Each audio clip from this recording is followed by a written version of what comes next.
It will cost Texas A&M $77 million to buy out Jimbo Fisher's contract.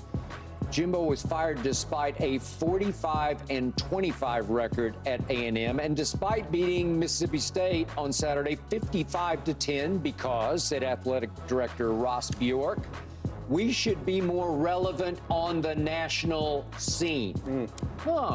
Interesting. Who better to lift the Aggies into the national spotlight than Deion Sanders, Coach Prime, the best interview in all of sports, star of Aflac commercials with Coach Saban?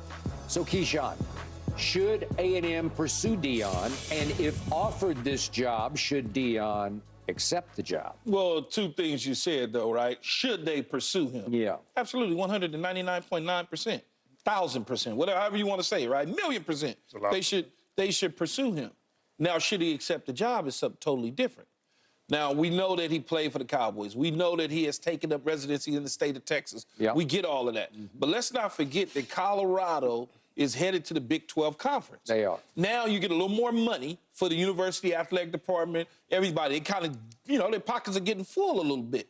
So now they're going to have to relinquish some of that, whether he takes the job or not, to Deion. You got to address his contract situation because every single year, during firing time before the holidays, his name is going to continue to come up as long as he's coaching at Colorado. Many people think that A&M is a bigger program than Colorado. But again, I must say, he is at Colorado leaving the Pac-12 to go to the Big 12, which gives him more money and more opportunity to compete on a national level. Now let's dive into what he is doing in Colorado. Only not is he coaching the other guys on the team, he's also coaching his sons. Yep. His sons still have eligibility. They're not going to the National Football League this season. They're going to wait one more year, according to Deion, before they put their names in the hat to turn pro. So what do you do there?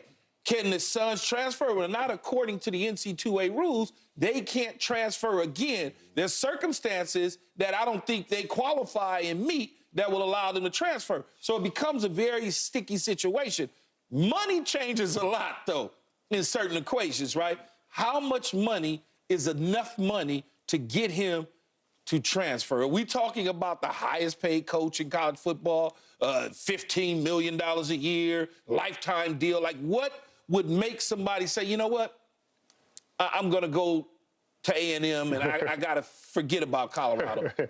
Key, that question isn't as simple as what you're asking, because the question is, how much money is enough to leave my sons at Colorado and abandon them and go coach in a school in Texas because they can't leave?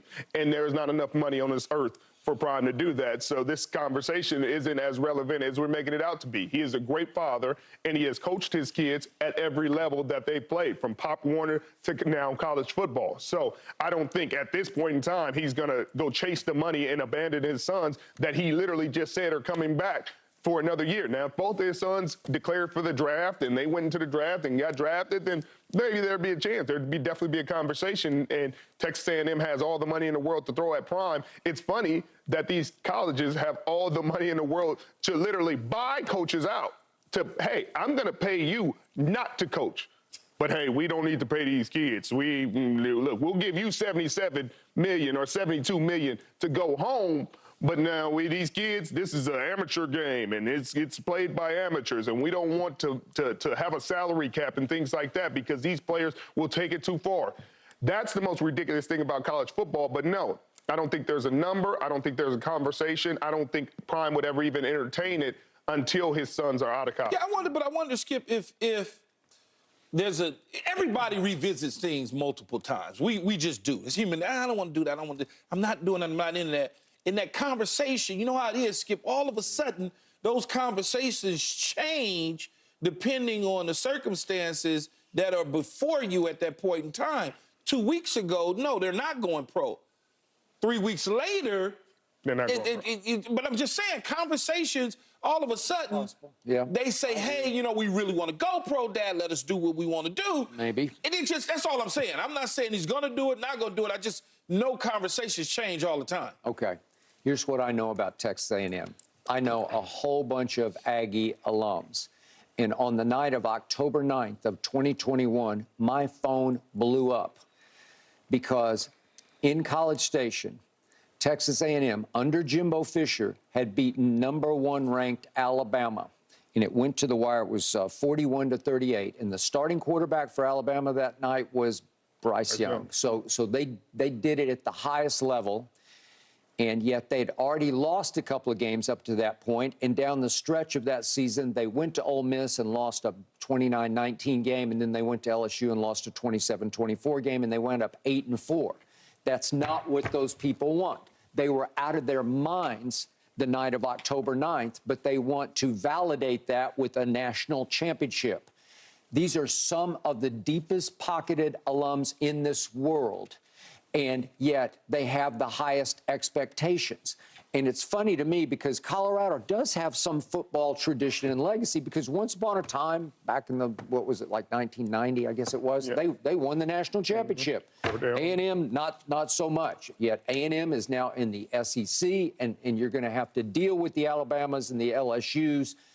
And it's a tough place to go.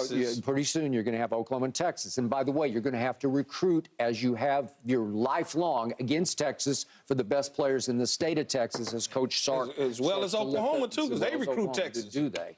And my point is, it's a tough place to coach. Would Deion work that? Sure, he would work. Now, he's a Dallas guy as opposed to, this is more Houston, because it's what? College Station's about 50 or 60 miles up from Houston. But the point is, would Deion put them on the national map? You better believe he would. They would expect, if they made him the richest coach in the history of college football, they would want a national championship within 2 years. They would want it turned around quickly. And by the way, their talent now, by the talent rankers, ranks 4th in the country. So they're just saying, Jimbo, well, you got to give us more than this. We give you all this money. We need national championships. We need to be in the conversation. We need to be in the playoffs. And they're not going to sit still for anything less than that. I still believe Colorado is a great place to coach. And again, we took our show there, and it's a beautiful place. Does it get cold? Yes, it gets cold. It can get a little cold in College Station occasionally. Maybe not as cold as Boulder gets. But to me, I see Deion staying at Colorado because the Big 12 is it's an easier route to go win a national championship to me, because you don't have to fight through the SEC. Right? Yeah, it is. That's why I said they're moving to the Big 12. And then in terms of money, he may not get what Texas A&M could offer, but he's certainly going to get a handsome increase. Yeah. No question about it. And to Sherman's point, no, he's not going to probably leave his kids if they stay in school. No one would do that. I mean, he's not starving for money. Opportunities will still be there. There'll be another big opportunity after next season that'll pop up again. It's just that you just don't know. And I've always cautioned myself, when a coach or a player says, no, I don't want to do this, they just come, man. I've been around it, Skip and Richard, where it's, I don't want to do this, I don't want to do it. All of a sudden, as you know, Skip, in the middle of the night, they're meeting in an airport hangar somewhere. No one knows. And then all of a sudden somebody gets it and it starts to crank. And it's like, oh, okay, he's thinking about it. And then it happens. So I'm just like cautious until I hear from Prime say, no, I'm not going nowhere. I'm staying my tail right here. I'm just going with what I know about Prime and what I know about this opportunity to coach his sons. The last time he will have the opportunity to coach his son, when you have invested the amount of time and effort that he has in his sons, from the Pop Warner level to the collegiate level, and you have one last chance to coach them, I don't see him saying, skip that. I got to go chase this money, when the money will still be there and this opportunity to coach his sons will never be there again. So I think that Texas A&M will go after Oregon's coach, Dan Lanning, somebody who's familiar with the SEC, somebody who came from yesterday. I'm staying. He's in the middle. He's in the middle of a contentious run. They're in the mix to make the playoffs, but I think they can throw a situation where they throw enough money at him that he says that he has those conversations in those meetings in a secret hangar where something might happen, because he's a guy that's familiar with the SEC and has had success. Okay. Well, could he get a waiver? Could Deion get a waiver for his sons to transfer with them from the NC2A of some sort? Could magically Texas A&M figure out how to manipulate that? Money talks. And yet, allow me to defend the fact, I'm sure there are those out there saying, well, wait a second, Deion's going to finish 4-8 and somebody would make him the highest paid coach in the history of college. Yes, they would. Yes, absolutely, they would. 100%. Because he turned that program from rock bottom nowhere into competitive out of the box. They went to TCU and won, and they beat Nebraska, and they did beat Colorado State in overtime. And they've had a rough ride from there on. They did get smoked at Oregon. We get that. But in a lot of these Pac-12 games, they had your Stanford team down 29-0 at half, and they blew it. But the point is, even against Arizona last Saturday, they competed to the bitter end. Man, they was up the whole game. They were up. They had them. They had them. They had them. It's phenomenal what he has done with that program overnight, turning it completely upside down. And again, they lost a recruit the other day, but it sounds like they're going to be wait until he gets back into that portal. Yeah, they lost a recruit, but then they're going to gain a recruit. They will. And then somebody else is going to lose a recruit because they're going to take that recruit. I agree. It's just a matter of time. Yeah. Okay. So I think we're all saying Deion should probably stick around Colorado for another year. I would, as long as his sons are there, then I would probably say yeah. Yeah. But again, these things change, man. These conversations be changing. Yeah. All of a sudden, Shedeur and Shiloh sit at the table having some food, and they just get the conversation going. And Dad, we really want to do this. This is really what we want to do. You know, it's our life. You get them conversations going. You know, because they really want to go pro. He doesn't believe that they should go pro because he knows what he's looking at.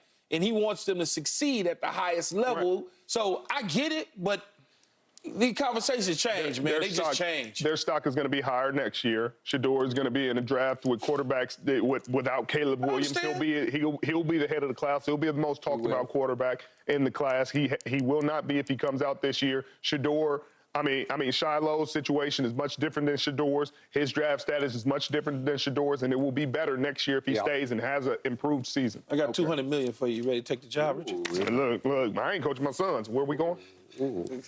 Okay, speaking of star young quarterbacks, C.J. Stroud, is he on his way to the greatest rookie quarterback season ever? We discuss. No mercy, no mercy.